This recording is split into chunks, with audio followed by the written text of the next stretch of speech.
All right, so on the stand next to me is the Kraton EXB version 2, and we're doing the shakedown on it right now for the review and all that for the original run on this.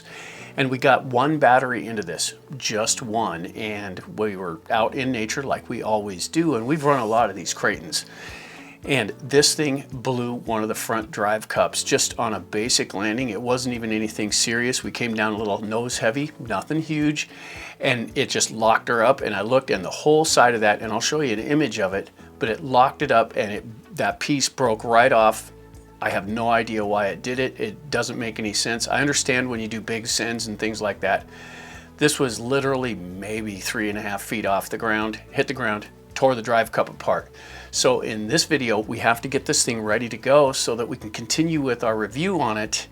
So we're going to show you how, and we went to the hobby store to get a drive cup assembly for it, and they didn't have anything, and we were forced to buy one of these or wait a while. So this is what we had to get, and I know you can get them in other places, but we were kind of under a time crunch. This is a full front differential for the EXB, and it runs right at about $75, and that's a lot for something like this. And when it comes out of the factory brand new like that, you wouldn't want something like that to break.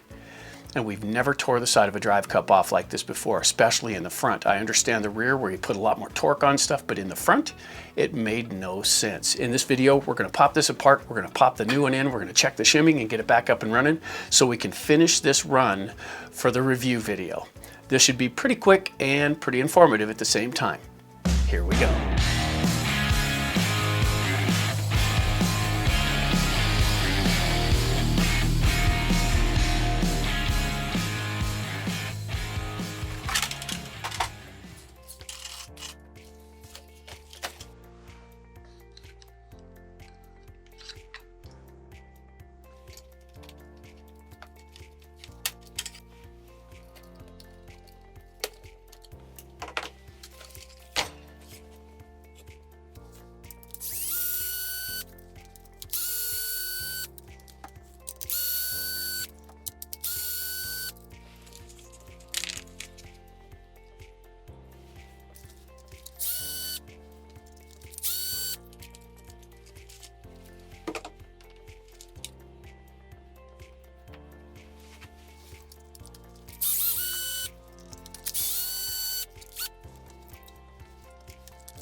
Okay, so we got that one out, and it is fairly simple. If you pull the concussion rings out of the bumper, everything slides out nice and neat. Don't forget to disconnect that sway bar to get started. And the thing about it is this should never have happened, especially with the mild use that we were doing to it. Yes, we ran it, and we ran it like we normally do, but we've never suffered this kind of failure before. So this is a first. And they did slightly redesign this to where it's got rings here instead of the cutaways that they used to have in there. And I don't know if maybe that was something, maybe it pulled the suspension down, maybe it's something in the droop screws.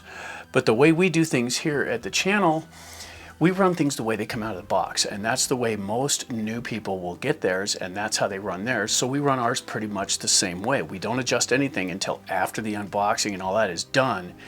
And we're still in the middle of that on this one. So that's where we are with that. Now, to replace it with this one, it's pretty straightforward. We are going to pop this open and see what kind of fluids are in it. We're not going to change what there is.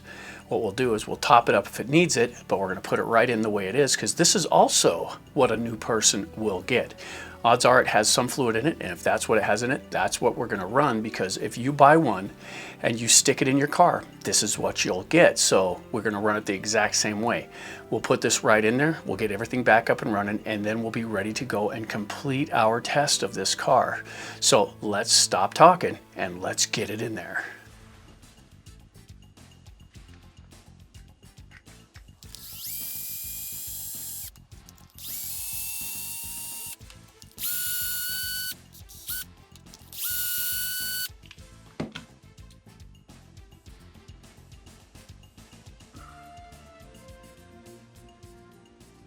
All right, with the diff tore apart now, it does have fluid in there and it's just up to the top of these bevel gears. It's not as full as I would normally run it, but it actually has a decent amount in there. So we're gonna run this as it came from the factory. We're gonna go ahead and put it back together and we'll get it in the car. We're not gonna change the fluids.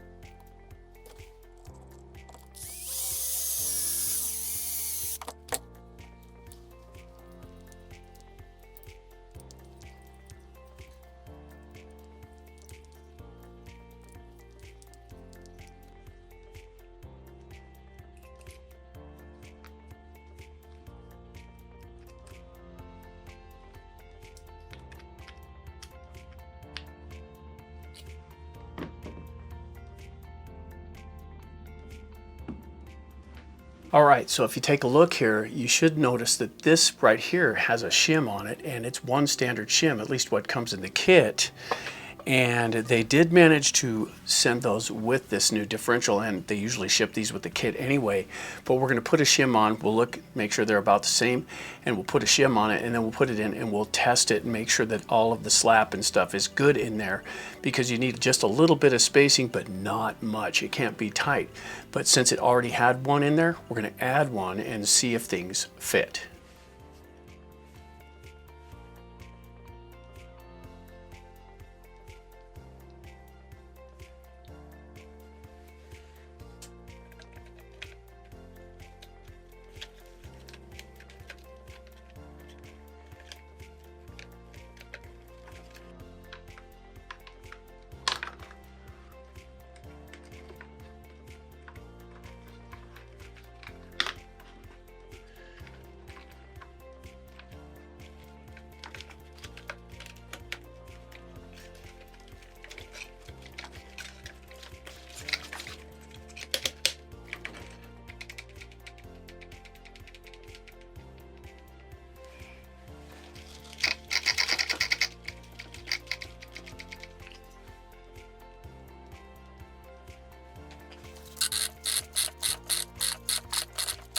All right, so this was really difficult. This is the shim. This would not go in there. The tolerance was good enough to where just the bearings did the job. The shim was not necessary. Wedging it in there would have been a bad deal.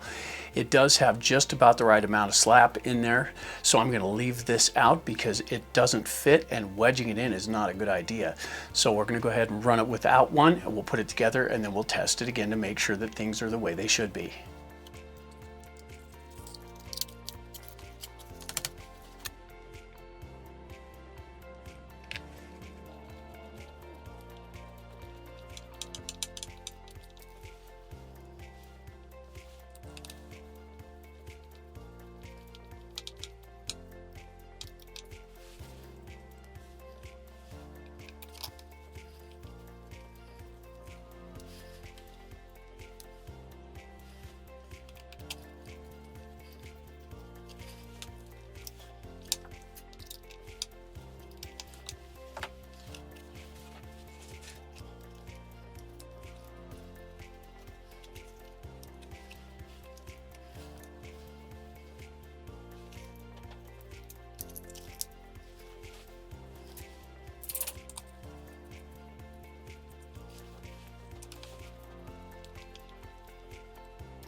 All right, so that's how easy that can be. And to check the slop, just to make sure they're even, we're just going to go back and forth until you feel it bind just a little bit against the pinion.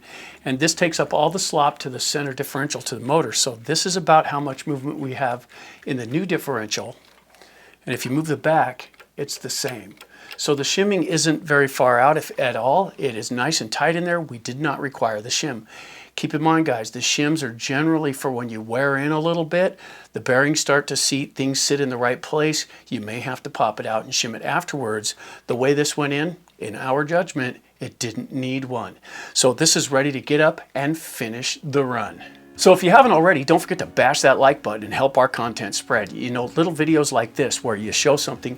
Look, guys, if you've been doing this a long time, this is old hat. It's simple, easy. You can pretty much do it in your sleep. But if you're new to the hobby, if you've never had an aluminum diff case like this before, they are not forgiving the way a plastic one is. These ones are really rigid and you have to get things lined up just right. And on this one, if you keep the shock tower and all that stuff engaged the way we did, there are flat spots on this. This side and this side are flat.